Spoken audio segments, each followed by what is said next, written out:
ወደ ቃሉ እውነት እንዲመለሱ በድጋሚ ባጽኖት የሰጠ መልእክት ነው እና የእህታችንን መልእክት ቀጥታ ከሷ አንደበት እንድትሰሙት በዚህ ላይ ስክሪኑ ላይ አምጥቼው አሰማችኋለሁ።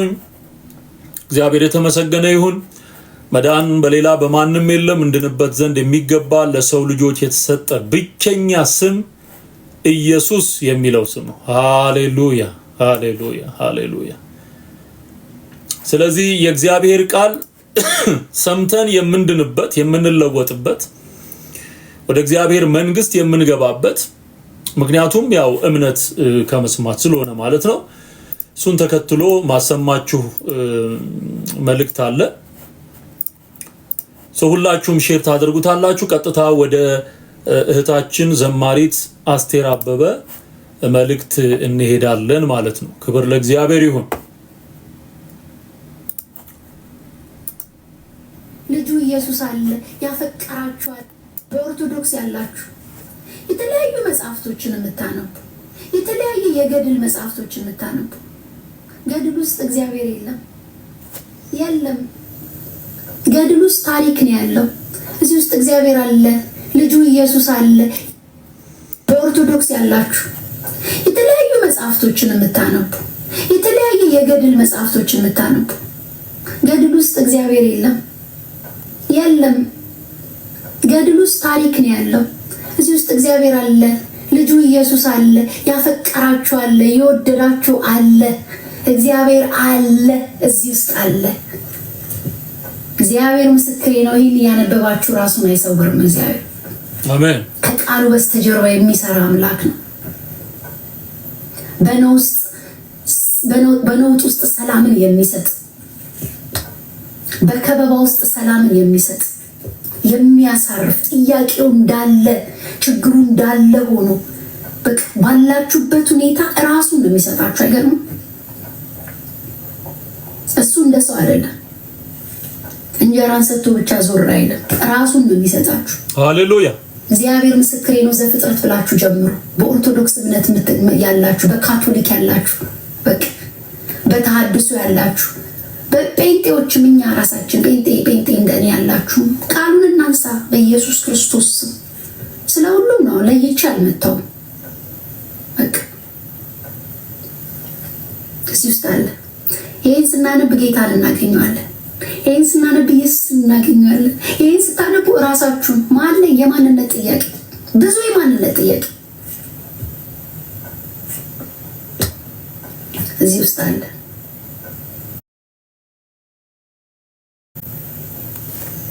ስለዚህ ይኸው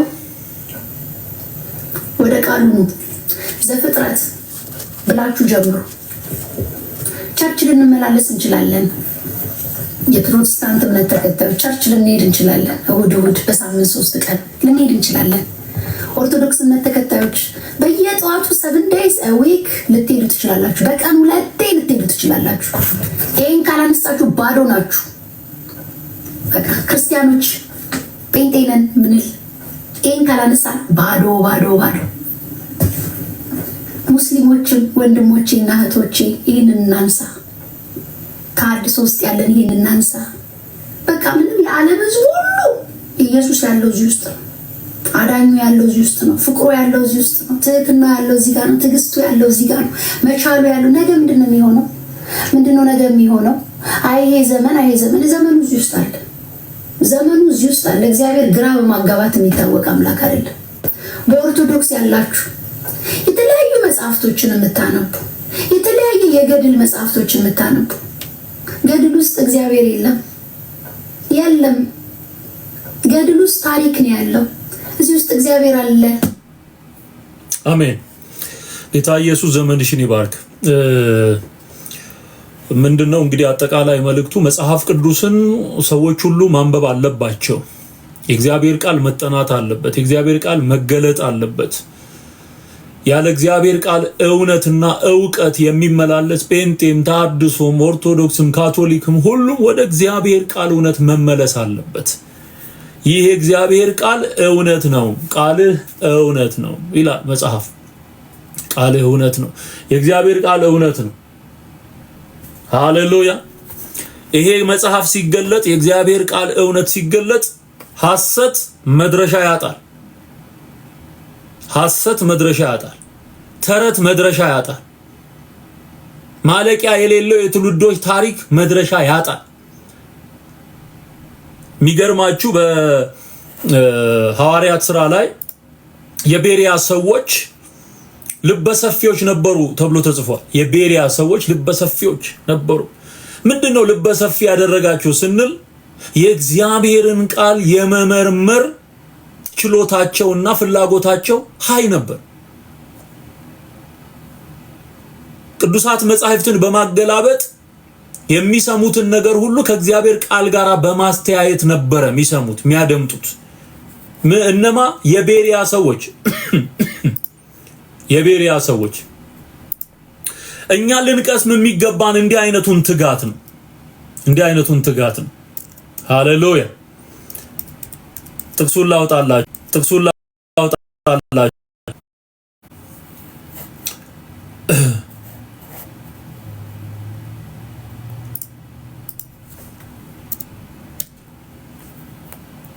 17ኛው ምዕራፍ ላይ የሐዋርያት ሥራ ምዕራፍ 17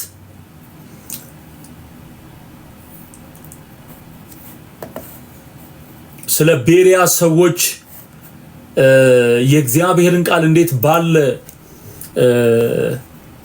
ትጋት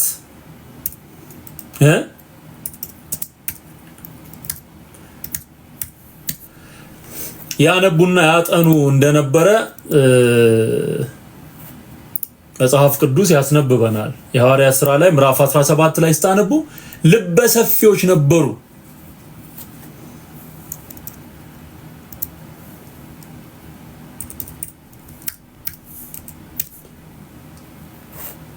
በተሰሎንቄ ያሉት አይሁድ ግን ጳውሎስ በቤሪያ ደግሞ የእግዚአብሔርን ቃል እንደሰበከ አውቀው ወደዚያ እንደመጡ ይናገራል።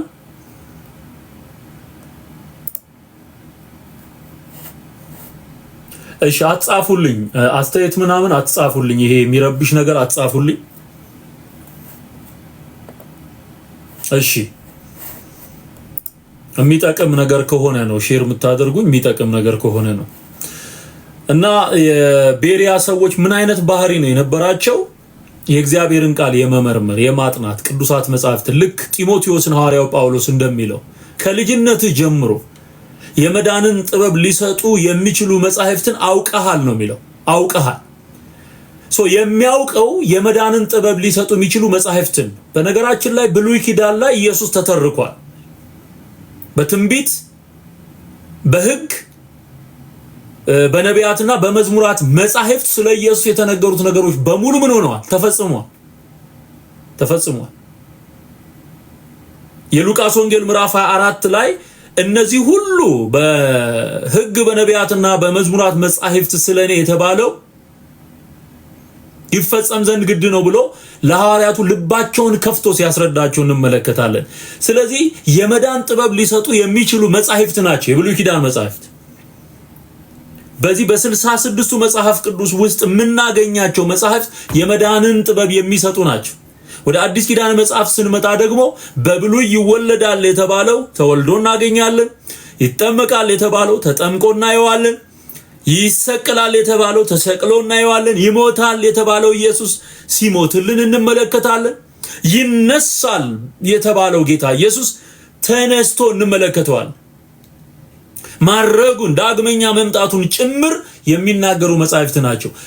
እህታችን እግዚአብሔር ጸጋ አብዝቶላት ገድል ውስጥ እግዚአብሔር የለም ነው ያለችው። this is the point ገድል ውስጥ እግዚአብሔር የለም። ገድል ውስጥ ምንድነው ያለው? የሰዎች ታሪክና ሐሰት ነው፣ ተረት ነው የሞላው። ይሄንን አለመናገር በነገራችን ላይ ይሉንታ ምን ይሉኛል በሁሉም ዘንድ ተቀባይነት እንዳገኝ እኔ ምን አናገረኝ ስለ ገድልና ስለ ገደል የሚሉ አሉ። ለምንድነው የምትናገሩት የሚሉ አሉ። ኦርቶዶክስን አታክ ማድረግ የሚሉ አሉ። ወንድሜ ኦርቶዶክስን አታክ እያደረግን አይደለም፣ ሰይጣንን አታክ እያደረግን ገድል ውስጥ የተደበቀን ጠላት ዲያብሎስ እየመታ ነው፣ እየወቃ ነው። ይህ የሚገባ መንፈሳዊነት ሲገባ፣ ይህ የሚገባ የእግዚአብሔር ቃል አደራ ሲገባ፣ እግዚአብሔር እንዴት አድርጎ ተረት ተረትንና ማለቂያ የሌለውን የትውልዶች ታሪክ እንደሚጸየፍ ስታውቅ ነው። ስለዚህ ገደል የሚከቱ ገድሎች ከኛም ዘመን በፊት በነበሩ ሰዎች ሲተቹ የነበሩ አሁንም ድረስ እየተተቹ ያሉ ወደፊትም የሚመጣ ጄኔሬሽን የሚያወግዛቸው የተረት ተረት የአሮጊቶች ሴቶች ጨዋታ ከሚመስለው ተረት ራቅ ብሎ ሐዋርያው ጳውሎስ ለጢሞቴዎስ እንደጻፈለት ልንርቃቸውና ልናርቃቸው የሚገቡ መጻሕፍት ናቸው። ገድል የኢትዮጵያን ሕዝብ እምነት አልባ ያደረገ ጽሑፍ በቀይና በጥቁር የተጻፈ እከሌ ይሄን አድርጓል፣ እከሊት ይሄን አድርጋለች፣ ጊዮርጊስ 7 ጊዜ ሞቶ ተነስቷል ይላል፣ ተክለ ሃይማኖት በአንድ እግሩ ቆመ፣ 7 ባቄላ እየበላ 7 ዓመት ቆመ ይላል። ክርስቶስ ሰምራ ተዘግዝቃ ውሃው ስትጸልይ አሳ በሆዷ በምኗ ያልፍ ነበር ይላል። በዚህ ምክንያት ሲኦል ገብታ ነፍሳትን ታወጣለች ይላል። ኪዳነ ምሕረት የምትባል ሴት አለች በ16 የምትከብር በጠበሏን የጠጣ ጭሷ የጨሰበት ምኑ እንደዚህ ያለ መንግስተ ሰማያት ይገባል። ደብረ ሊባኖስ ሄዶ የተቀበረ 10 ትውልዱ ይማራል ይላል። የተክለ ሃይማኖትን ስባራ አጽም የተሳለመና የተሻሸ ይላል። አፈር የጠጣ ይላል።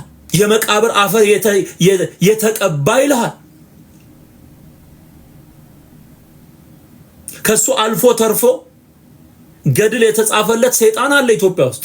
መጥቆራ የሚባል ሰይጣን በቁሙ የቀትር ጋኔን መቅደስ ታንጾለት ታቦት ተቀርጾለት ዕጣን እየታጠነለት ጧፍ እየበራለት ሻማ እየቀለጠለት ስግደት እየቀረበለት ያማልደናል ጸሎት ይሰማል ተብሎ ወደሱ ጭምር አምልኮ ይቀርባል። ሊትራሊ ለሰይጣን ይሄ ሁሉ ተጠቅጥቆ የገባው በገድል ውስጥ ነው።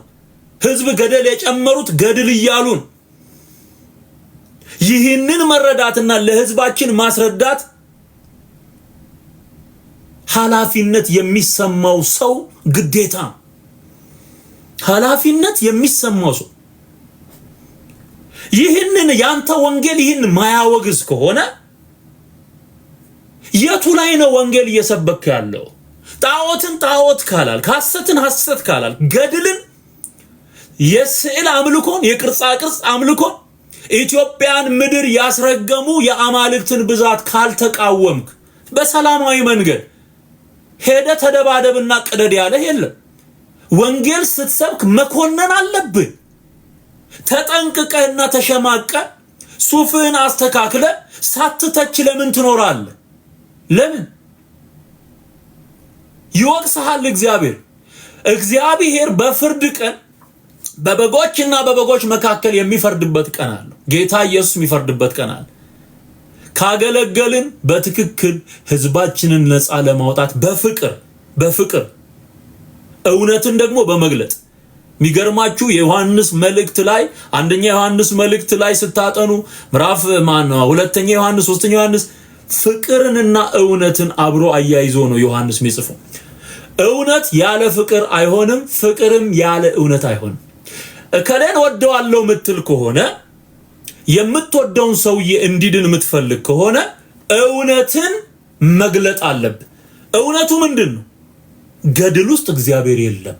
አለቀ። የለም፣ እግዚአብሔር የለም። ገድል ውስጥ የለም።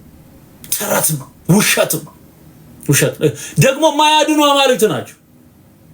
መጽሐፍ ቅዱስ ግን ሰዎች ቢያነቡ ወደ እግዚአብሔር እውነት መድረስ ይችላሉ። ለምን?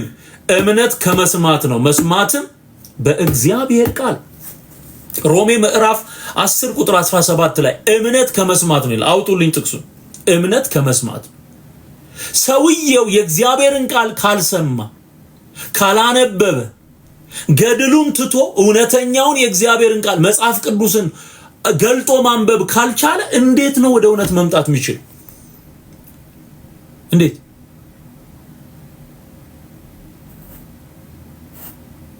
ደግሞ አለው አንድ ጊዜ የታችን መልእክት ግን በጥንቃቄ በማመቻመችና በመሸቀጥ እንዲሁ ዝም ብዬ በቃ ሰላማዊ የሆነ ኑሮ ኖራለሁ። በቃ የሰላም ኑሮ ማንንም አልነካም፣ እንትኑንም አትንካ፣ ከሌንም አትንካ፣ ዝም ብለ ወንጌል ስበክ።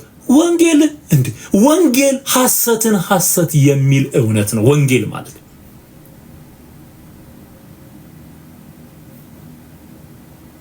ድንጋይ እየተሸከመ በድንጋይ ውስጥ በአጣብቂኝ ውስጥ እያለፈ እጸድቃለሁ የሚል ምስኪን ሕዝብ በሞላበት ሀገር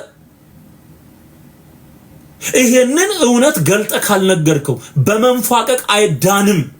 መዳን በጌታ በኢየሱስ ነው ብለኸው እሱ የሚሰራውን ስራ ደግሞ ድንጋይ የተሸከመ ቋጥኝ የተሸከመ ዳገት እየወጣ ቁልቁለት እየወረደ የሚሰቃየውን ሕዝብ ይሄ እኮ አያድንም ካላልከው እውነቱ እንዴት ሊገባው ይችላል? ስለዚህ እውነት መናገር ወንጌልን ንጹሑን ወንጌልን ኢየሱስ ያድናል የሚለውን መናገር ብቻ አይደለም። ወንጌል መናገር የማያድኑ ሊያውም የሚገድሉ ነፍስን የሚያጠፉ ሲኦል የሚያወርዱ ስራዎችን በመግለጥ። ለዚህ ነው ከጨለማው ስራ ጋር አትተባበሩ፣ ይልቁን ግለጡት እንጂ የሚገለጥ ነገር ነው። የሚገለጠው የእግዚአብሔር ልጅ ኢየሱስ ክርስቶስ ይገለጣል በትምህርታችን ውስጥ። ሁለተኛ የሰይጣን ሽምቅ ውጊያ፣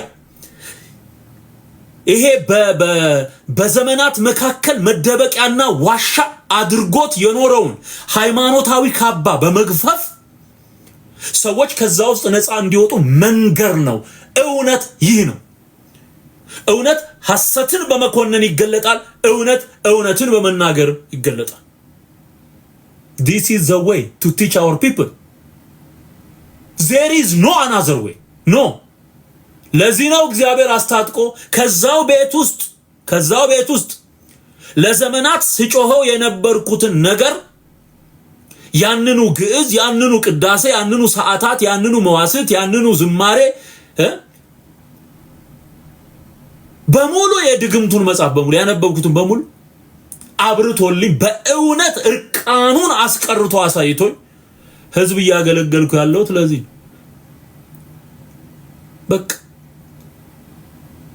ተስማምተ መኖር ትችላል። እኔ የሚገርመኝ እንደውም የማይናገሩት አይደለም፣ እንደውም እነሱ ይሻላል። ይሄ ማንንም ሳይነካ ዝም ብሎ በቃ ይኖራል፣ ዝም ብሎ ይኖራል። ኦኬ እኔ የሚገርመኝ ማን መሰለ? ወይ ዝም አይል ወይ ደግሞ አይተወንም። ጴንጤ ነኝ ይላል፣ ፓስተር ነኝ፣ የቤተክርስቲያን መሪ ነኝ ይላል፣ ወይ አይናገርም። የህዝባችን ያለበትን ጨለማ ለሰዎች ገልጦ አይናገርም።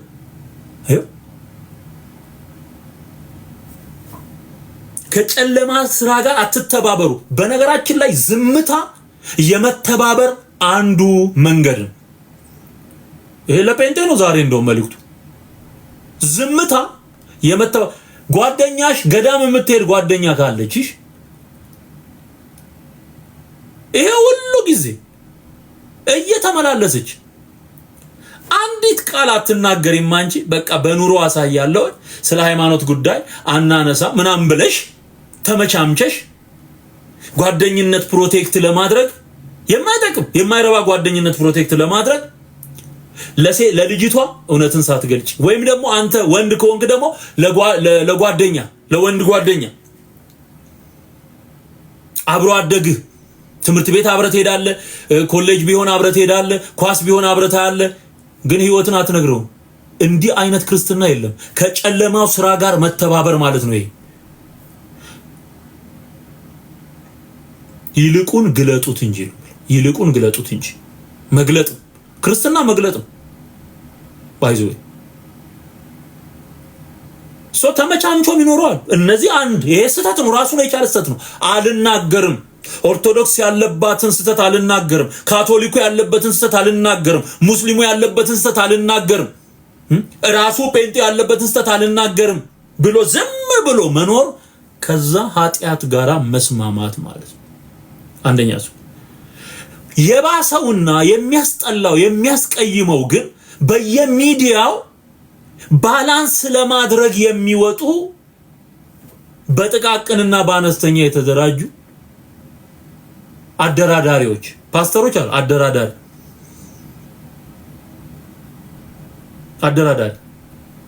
እውነትን በፍቅር መግለጥ አዎ ተገቢ ነው። በነገራችን ላይ ሰውየውን ካልወደድከው እውነትን አትነግረው።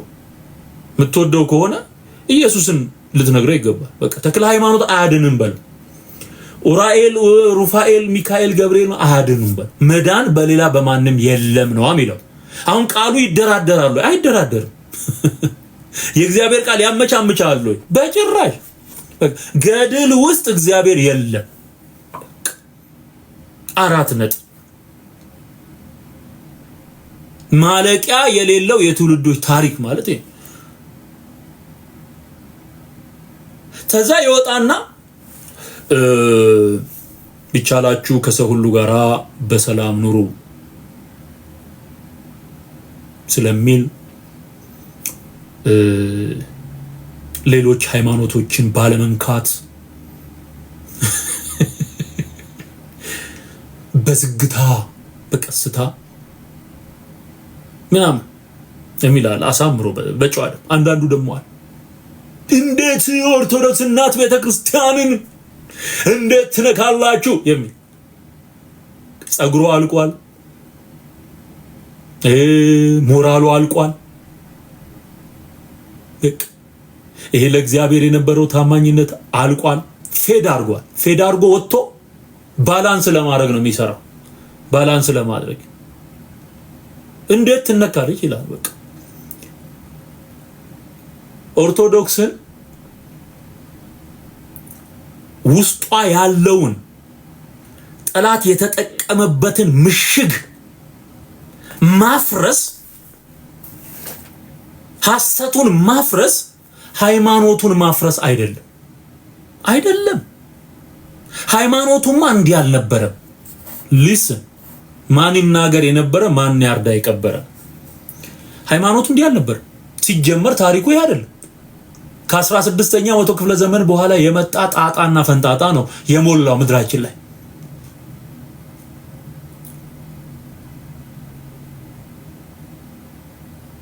ያንን ሐሰት ማፍረስ መጽሐፍ ቅዱሳዊ ነው። መጽሐፍ ቅዱሳዊ ነው። ምን ይላል እግዚአብሔር ቃል? ሁለተኛ ቆሮንቶስ ምዕራፍ 10 ከቁጥር 3 ጀምሮ ላንብብላችሁ። ከቁጥር 3 ጀምሮ ስንት አልኳችሁ? ሁለተኛ ቆሮንቶስ ምዕራፍ 10 ከቁጥር 3 ጀምሮ በሰው ልማድ ምንም እንኳን የምንመላለስ ብንሆን፣ አሁን በሰው ልማድ ነው የሚመላለሰው። ማንኛውም ሰው በምድር ሲኖር በሰው ልማድ ነው የሚመላለሰው። በሰው ልማድ ምንም እንኳን የምንመላለስ ብንሆን እዚህ ምድር ላይ እንደ ሰው ልማድ አንዋጋም። ሰው እንደሚበላው በልተን፣ ሰው እንደሚጠጣው ጠጥተን፣ ሰው እንደሚለብሰው ለብሰን ብንኖርም ስንዋጋ ግን በሰው ልማድ አንዋጋም። በሰው ልማድ አንዋጋም። እሺ፣ እንደ ሰው ልማድ አንዋጋም። የሰው የውጊያ ልማድ ምንድን ነው? በጦር ወግቶ በሰይፍ ቆርጦ መግደል። እንዲህ አይነት ነገር የለም ክርስትና ላይ። እንደ ሰው ልማድ አንዋጋም። እንደምን ልማድ ነው የምንዋጋው? እንደ እግዚአብሔር ልማድ። መንፈሳዊ ጦርነት ነው ይሄ። መንፈሳዊ ጦርነት አዮ። እንደ ሰው ልማድ አንዋጋም። የጦር ዕቃችን አለ። ምናችን? የጦር ዕቃችን አለ እኮ የጦር ዕቃ። ኤፌሶን ምዕራፍ 6 ከቁጥር 14 ጀምሮ ማንበብ በቂ ነው። የጦር ዕቃችን ስጋዊ አይደለምና ከዛስ ምሽግን ለመስበር ግን አዮ የሚሰበር ምሽግ አለ ማለት ነው። የሚሰበር ጠላት የሸመቀበት ትውልድ እየፈጨና እየቀጨ የኖረበት ያንን ምሽግ ምን ሰብርበት ስጋዊ ያልሆነ መንፈሳዊ የሆነ የጦር ዕቃ ግን አለ። የእግዚአብሔር ቃል፣ የጌታ መንፈስ፣ ሃሌሉያ፣ የእምነት ጋሻ አለ፣ የራስ ቁር አለ፣ የጽድቅ ጥሩር አለ፣ የእውነት መቀነትና ቀበቶ መታጠቂያ አለ፣ የወንጌል ጫማ አለ። ሃሌሉያ፣ የእግዚአብሔር ቃል ሰይፍ አለ። ምሽግን ለመስበር ግን በእግዚአብሔር ፊት ብርቱ ነው አለ። ብርቱ ነው። ከዛስ የሰውንም ሐሳብ የማንን የሰውን ሐሳብ ገድል ታምራት ድርሳናት ምናምን ተብሎ የተጻፈው የሰውንም ሐሳብ በእግዚአብሔርም ዕውቀት ላይ የሰውን ሐሳብ በእግዚአብሔርም ዕውቀት ላይ የሚነሳውን ከፍ ያለውን ነገር ሁሉ እናፈርሳለን። ርህራሄ የሚባል ነገር የለውም ጳውሎስ። በዘመኑ እንዳሉ ዲፕሎማት ፓስተሮች ይቺ አትነካም ይቺ ትነካለች የሚል ጌምና ጨዋታ ውስጥ የለም ጳውሎስ። እናፈርሳለን። አንተ ተስማማም አልተስማማም እግዚአብሔር በቃሉ ይስማማ እንጂ ማን ይሰማሃል? እናፈርሳለን። ለክርስቶስም ለመታዘዝ ይሄን የምናደርገው ለምንድን ነው? ለክርስቶስ ለመታዘዝ አእምሮን ሁሉ እንማርካለን። አእምሮ ይማረካል። አዮ ስታፈርሰው አእምሮ ይማረካል። አሁን በጣም ብዙ ነፍሳት እየዳኑ ነው ኢትዮጵያ ውስጥ ከኢትዮጵያ ውጭ ወጣቶች አዛውንቶች እየዳኑ ነው። ክብር ለእግዚአብሔር ይሁን። የሥራው ባለቤት እግዚአብሔር ነው። ክብር ሁሉ ተጠቅልሎ ወደ ማደሪያው ይግባ። ሃሌሉያ። አንዳንዶች የምንሰብከውን ወንጌል ከፖለቲካ ጋር ለማቀላቀል ይፈልጋሉ። ኖ ወንጌል ፖለቲካንም ሃይማኖትንም የመዳኘት አቅምና ኃይል አለ። ቃሉ ፈራጅ ዘመንን ይመዝናል። የወርቅ ሚዛን ይመዝናል።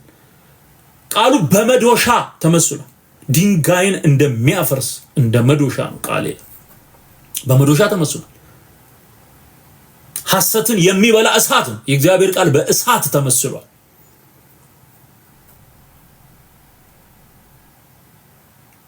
ታጭቆና ታጅቦ የቆመን የክደት ተራራ የሚበላ እሳት በቃ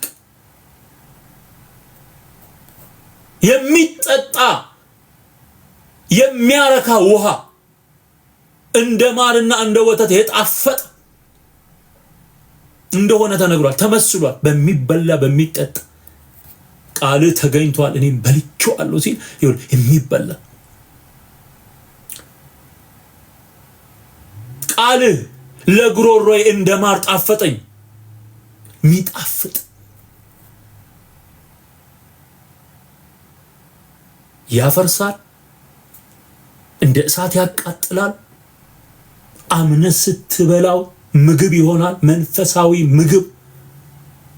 አምነህ ስትጠጣው መንፈሳዊ መጠጥ፣ ውስጥን የሚያረሰርስ በረሃነትን ከውስጥ ነቅሎ የሚጥል ሃሌሉያ። የእግዚአብሔር ቃል ያፈርሳልም ይማርካልም፣ ሁለቱም አለ። ሰው አንተ አላፈርስም ካልክና መዶሻው ከሌለ ዝም ብለህ ቁጭ በል። ዝም ብለህ ቁጭ በል መዶሻው ከሌለ እሳቱ ከሌለ ዝም ብለህ ቁጭ በል። አትንገራገጭ። ሰው ለሚናገረው አንተ አትደንግጥ። እግዚአብሔር እየሰራ ላለው ስራ ሪኮግኒሽን መስጠት እንጂ መቃወም አያስፈልግም። ምን ገባህና አንተ? መቼ ገባህና? እግዚአብሔር እንዴት እንደሚሰራ መቼ ገባህና? በቃ ይሄ ዘመን እውነትን እየገለጥን ሐሰትን እያፈረስን የምናገለግልበት ዘመን ነው።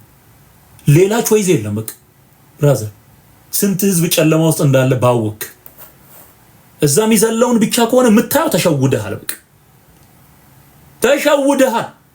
ስንቱ ገና እየተንፏቀቀ ነው ያለው። ስንቱ እግዚአብሔር አይናችሁን ያብራላችሁ።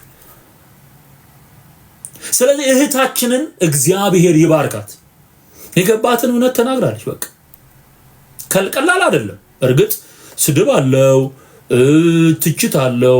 እንዴት እንደዚህ ትላለህ፣ እንዴት እንዲህ ትያለሽ፣ እንደዚህ ነሽ፣ እንደዚያ ነሽ እየተባለ መሰደባል። ህልም ተፈርቶ ግን ሳይተኛ ይታደር እንደሚባለው አፍና ስድብ ተፈርቶ ግን እውነት ከመናገር ወደ ኋላ አይባል። አንተን በሚሰድቡበት ስድብ እነሱ ተወቃሽ ናቸው። አንቺን በሚሰድቡበት ስድብ እነሱም ተወቃሽ ናቸው።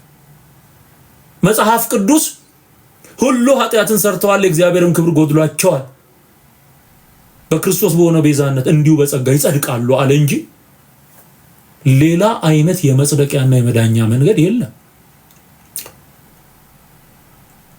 እኛም ሰዎችን ምንጠራ ወደዚህ ምህረትና ወደዚህ ጸጋ ነው። ቄሱም ይራገማል፣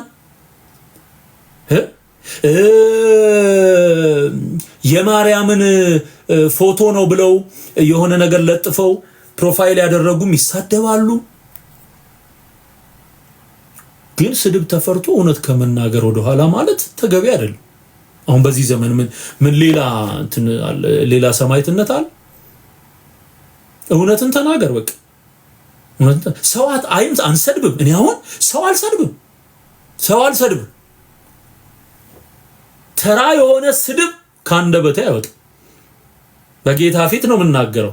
እያንዳንዱን ቪዲዮ ብትመለከቱ ሐሰትን በማዋረድና በማፍረስ እንጂ ግለሰቦችን በመተቸት አይደለም። ሐሰት የሚያስተምር ከሆነ ሰውየው የማይስተካከልና ንስሐ ማይገባ ከሆነ በደንብ እሱም ቢሆን ይነገረዋል። ግን ስድብ አይደለም። ሐሰተኛነቱ ይገለጣል፣ ውሸታምነቱ ይገለጣል። በስም እየጠራ ጳውሎስ በሱ ዘመን የነበሩትን ከዚህ በፊት ትንሣኤ ሙታን ሆኗል ሲሉ የነበሩትን ጢሞቴዎስ ላይ በስም ጠርቷቸዋል። በስም ዮሐንስ ዲዮጥራጢስንም ጋይዮስንም ሜንሽን አድርጓል። ጋይዮስን በመልካም ጎኑ እንግዳን በመቀበሉና ለወንጌል ስራ በመጀገኑ ተመስግኗል በዮሐንስ መልእክት ውስጥ። ዲዮጥራጢስ የሚባለውን ተንኮለኛና አመፀኛ ክፉ ሰው ግን ኮንኖታል። ሌላ ተጨማሪ ነገር አድርጓል ተባላችሁ። ገድል ውስጥ እግዚአብሔር የለም። ወደ ዋና ጉዳይ ስንመለስ አሁንም ይሄን መልእክት የምትሰሙ በስትራቴጂ ዘመኑን እናልፈዋለን ብላችሁ የምታስቡ እውነትን በመናገር ሰዎች ሲገለጡ እነዛን ለማስቆም በየሚዲያው የምትለፈልፉ በሐሰት የእግዚአብሔርን እውነት የምትወነጅሉ እየተሰጠ ያለውን አስተምህሮ ሐሰቱን ሐሰት ስንል እውነቱን እውነት ስንል ይሄ ትክክል እንዳልሆነ አድርጋችሁ የምትናገሩ ሰዎች አደብግዙ።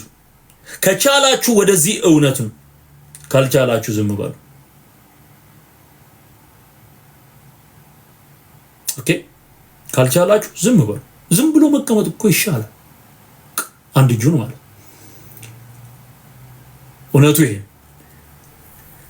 ስለዚህ መዳን በሌላ በማንም የለም፣ እንድንበት ዘንድ የሚገባ ለሰው ልጆች የተሰጠ ስም ኢየሱስ ነው የሚለውን አዋጅ የሚነግረን መጽሐፍ ቅዱስ ነው። ሰዎች ሁሉ እንዲድኑና እውነትን ወደ ማወቅ እንዲደርሱ የሚወድ እግዚአብሔር የሚለን መጽሐፍ ቅዱስ። በእግዚአብሔር ልጅ ያመነ በነፍሱ ምስክር አለው የሚለን መጽሐፍ ቅዱስ። መጽሐፍ ቅዱስ ወልድ ያለው ህይወት አለው የሚለን መጽሐፍ ቅዱስ። ወልድ የሌለው ልጁ የሌለው ህይወት የለውም። የእግዚአብሔር አብ ቁጣ በእርሱ ላይ ይነዳል እንጂ ህይወትን አያይም የሚለን መጽሐፍ ቅዱስ። ሰው በልቡ አምኖ ይጸድቃል፣ በአፉ መስክሮ ይድናል የሚለው መጽሐፍ ቅዱስ ነው። ገድላት ይሄን ይላሉ አይሉ? ገድላት ከእግዚአብሔር ቃል ጋር ይስማማሉ አይስማሙ? አንዴ እንስማትና እህታችንን እንመለስ። መጽሐፍቶችን የምታነቡ የተለያየ የገድል መጽሐፍቶችን የምታነቡ ገድል ውስጥ እግዚአብሔር የለም። ገድል ውስጥ ታሪክ ነው ያለው። እዚህ ውስጥ እግዚአብሔር አለ፣ ልጁ ኢየሱስ አለ፣ ያፈቀራችሁ አለ፣ የወደዳችሁ አለ፣ እግዚአብሔር አለ፣ እዚህ ውስጥ አለ። እግዚአብሔር ምስክሬ ነው። ይህን እያነበባችሁ ራሱን አይሰውርም። እግዚአብሔር ከቃሉ በስተጀርባ የሚሰራ አምላክ ነው።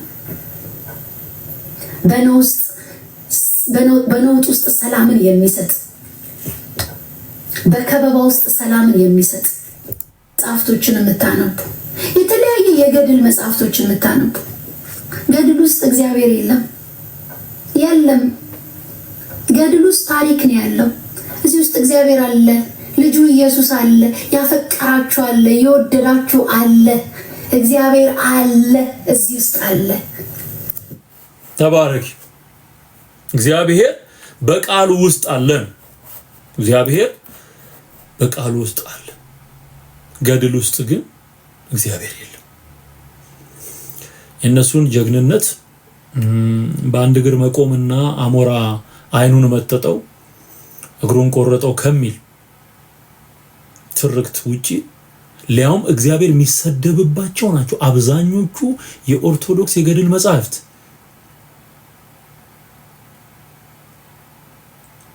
ገድል ስለ ኢየሱስ አዳኝነት አይነግርህም። ስለሆነ ጻድቅ ለሱ ስለተሰጠው ኪዳን ይነግርሃል። ቆሎውን ብትቆይለት ለዚህ ጻድቅ፣ ጠላ ብትጠምቂለት፣ ጠጅ ብትጥይለት፣ እርድ ብታርጅለት፣ ድግስ ቢደገስ ተስካሯን የዘከረ መታሰቢያን ያደረገ ስዕል ያሳለ መጽሐፍ ያጻፈ ያሳነጸ መቃብር ያሰራ እዛ የተቀበረ ይላል። ምን ገድል? መጽሐፍ ቅዱስ በክርስቶስ ኢየሱስ የሚያምኑ ሁሉ የዘላለም ሕይወት አላቸው ይላል። የቱ ይሻልሃል? መርጠ መውሰድ።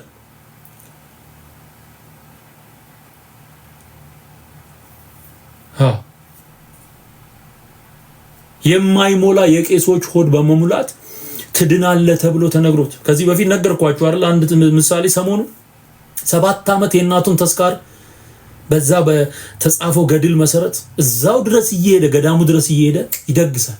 6 ዓመት ሙሉ ነፍስ ይማር ይላሉ። እናቱን በጣም ስለሚወድ በቃ አንድ ቀን ገነት ናት ብለው ይነግሩኛል ብሎ ይጠብቃል። 7ኛው ዓመት ላይ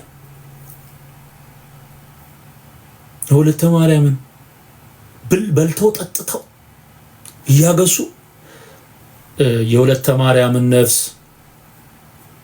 ከጻድቃን ጉባኤ ይደምርልን፣ ነፍስ ይማርልን። መሐራ እግዚኦ ለነፍሰ አመትከ ወለተ ማርያም መሐራ እግዚኦ ለነፍሰ አመትከ ወለተ ማርያም መሐራ እግዚኦ እየተባለ ይጮሃል። ሰውየው ተቃጠለ፣ ተናደደ። በቃ አጨብጭቦ ዝም በሉ በቃ ከዚህ በኋላ ድግስ የለም። 7 ዓመት ጠበቅኳችሁ ገነት ናት አትሉኝ? መቼ ነው የምትገባ? ይኸው 7 ዓመት በሬ እያረድኩኝ እናንተን ሳበላ ከረምኩ። በአሁንም በ7ኛው ዓመት ነፍስ ይማር ትላላችሁ። መቼ ነው እናቴ የምትማረው? መቼ ነው ገነት ገባች የምትሉኝ? ቀወጠው ተነስቶ ማለት ነው። አይገርማችሁ? ዳነ ሰውየው ዳነ። አየህ፣ ያገናዘባል ሰው 7 ዓመት ቢፈጅበትም ያገናዝባል። የእግዚአብሔር ምሕረት ረድቶን እኮ ነው። አንተ ታቦት ተሸካሚ የነበረ ሰው እሱን አውርዶ ጥሎ ይሄ ፈረጅያ የሚለበስ ከላይ እስከታች እሱን ጥሎ ወደዚህ መምጣት ወንድሜ ኢትስ ሚራክል። ኢዚ እንዳይመስል፣ የቀላል ነገር እንዳይመስል፣ በጣም ከባድ ነው። እግዚአብሔር ረድቶኝ ነው እኔ ወደዚህ ህይወት የመጣሁት።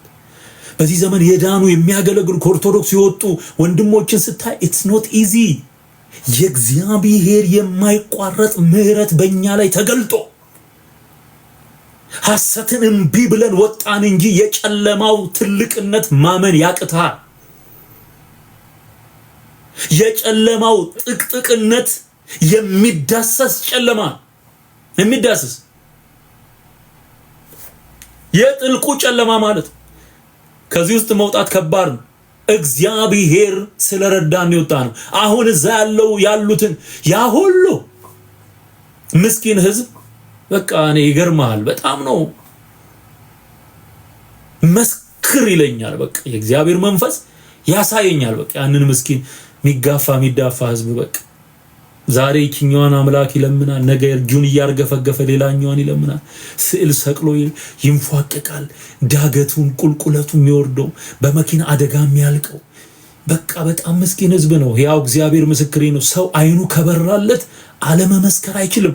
ይሄ ህዝብ ያለበትን ሁኔታ የተረዳ ሰው ዝም አይልም።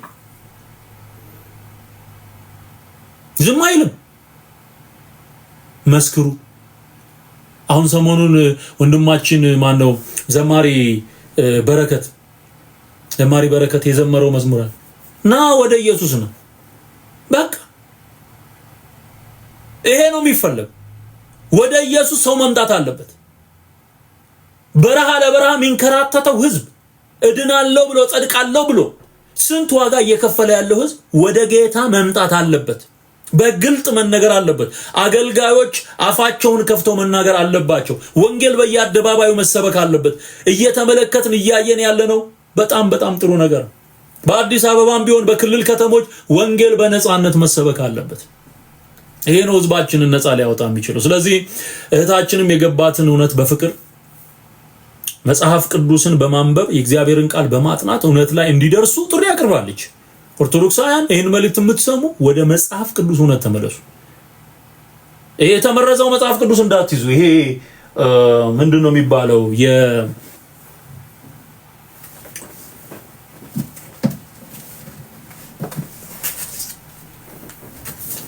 ይሄን እናነባለን እንዳትሉ። ይሄ ተመታ።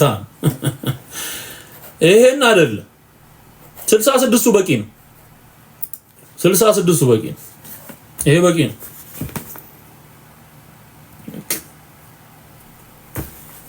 አይሁድ የተቀበሏቸው የብሉይ ኪዳን መጻሕፍት 39 አሉ። አይሁድ የተቀበሏቸው ብሉይ ኪዳን የአይሁድ ነው። አይሁድ የተቀበሏቸው 39 የብሉይ ኪዳን መጻሕፍትና በአዲስ ኪዳን ካኖናይዝ የተደረጉት 27ቱ የአዲስ ኪዳን መጻሕፍት በድምሩ 66 መጻሕፍት። ይሄ የተመታ የተመረዘ የእግዚአብሔር ቃል ብለን ልንጠራው አንችልም። ኖ ሞር። ይሄ ባለ ሊፕስቲኩ እየተባለ ሲጠራ ነበር በቲዮሎጂ የኦርቶዶክስ ቲዮሎጂ ተማሪዎች ባለ ሊፕስቲኩ ብለው ስም አውጥተውለታል። እኔ አደጋጣይ ብየዋለሁ። ቀይ ተቀብቶ ነው የመጣው አደጋጣይ። ይሄንን እናነባለን። አሁን ይሄንን ያድላሉ እንንትና ቲክቶክ ላይ የምናውቃቸው ልጆች እየሄዱ መጽሐፍ ቅዱስ በነፃ እያሉ በነፃ ቢሰጥሽ እንኳን እንዳትወስጂኝ ተመርዟል። አትሊስት ካላችሁ የድሮ ይሄ ካላችሁ አትሊስት ይሄ ምን ያደርገዋል? 15ቱን ተጨማሪ መጻሕፍት ዲትሮካኖኒካል ብሎ ለብቻ ያስቀምጠዋል። ዲትሮካኖኒካል ተጨማሪ የብሉይ ኪዳን መጻሕፍት ብሎ ያስቀምጠዋል። አያችሁት? ለብቻ ተጨማሪ ወይም ዲትሮካኖኒካል የብሉይ ኪዳን መጻሕፍት ብሎ ያስቀምጠዋል። እዚህ ጋር ትንሽ ላይቱ ስለሚበዛ ታያችኋል። ተጨማሪ ነው የሚለው 15ቱን ይሄ 81 የሚባለው ነው አለ በየድሮ 15ቱን ለብቻ ነው የሚያስቀምጠው የዓለም አብያተ ክርስቲያናት ያልተቀበሉት ስለሆነ 66ቱ ግን የዓለም አብያተ ክርስቲያናት ዓለም ሁሉ የተስማማበትና በጥንት ከነ አትናቴዎስ ዘመን ከ300 ዘመን ጀምሮ በቤተ ክርስቲያን ካኖናይዝ ተደርጎ ተቀንኖ የታወቀ 66ቱ። ስለዚህ መጽሐፍ ቅዱስን ወደ ማንበብ መመለስ፣ ቃሉን እናንብብ፣ ቃሉን እናጥና። በቃ ቃሉን እናጥና። ይሄ ነው የዛሬው መልእክቴ። እህታችን ዘማሪት አስቴር አበበን እግዚአብሔር ይባርካት። ሌሎቹም አገልጋዮች በረከትን ሜንሽን አድርጌያለሁ። ዘማሪ በረከት ድንቅ የሆነ ዝማሬ ነው የዘመረው። ሰዎችን ወደ ክርስቶስ የሚጠራ መዝሙር ነው። የሀገሬ ሰውና ተንከራታችሁ፣ በቃ ተንከራታችሁ፣ እንከራተት የሚኖር ህዝብ ነው። ስለዚህ የምንናገረው እውነት ምን ያህል ስር እየሰደደ እንዳለ ሰዎች ሲድኑ በማየት ሁኔታዎች ሲለወጡ በማየት እግዚአብሔር ሲከብር በማየት በዚህ እጅግ ደስ ይለናል። ጌታን አከብራለሁ፣ አመሰግናለሁ። ጸጋ ይብዛላችሁ። ጌታን ያልተቀበላችሁ አሁንም ይህን መልእክት የምትሰሙ ኦርቶዶክሳውያን ጌታ ኢየሱስን የግል አዳኛችሁ አድርጋችሁ ተቀበሉ። ስለኔ፣ ስላንቺ፣ ስላንተ፣ ስለ ሁላችን በመስቀል ላይ የተሰቀለልን የሞተልን የተቀበረልን ሞትን ድል አድርጎ ደግሞ በሶስተኛው ቀን በመንፈስ ቅዱስ ኃይል የተነሳው ለሐዋርያቱ ራሱን ያሳያቸው ከዛ ደግሞ ወደ ሰማያት ያረገው በአብ ቀኝ የተቀመጠው ዳግመኛ ተመልሶ የሚመጣው በስሙ የኃጢአት ስርየትና ይቅርታ ማግኘት የሚቻልበት የናዝሬቱ ኢየሱስ የእግዚአብሔር ልጅ ነው። ከሱ ውጪ መዳን የሚባል ነገር በምንም አይገኝም። በምንም መንገድ መዳን የሚባል ነገር የለም። ስለዚህ ይሄንን እውነት ያዙ። ከማያድኑ አማልክት ተለዩ። እግዚአብሔር ከሌለባቸው መጻሕፍት፣ ገድላት፣ ታምራት፣ ድርሳናት ከሚባሉ ነፃ ውጡ። ህይወት ወደሚለውጠው የእግዚአብሔር ቃል ኑ። የዛሬው መልእክት ይሄ ነው። ተባርካችኋል። ጸጋ ይብዛላችሁ። በሌላ ፕሮግራም ደግሞ እንገናኛለን። ሻሎም ብያለሁ። መልካም ጊዜ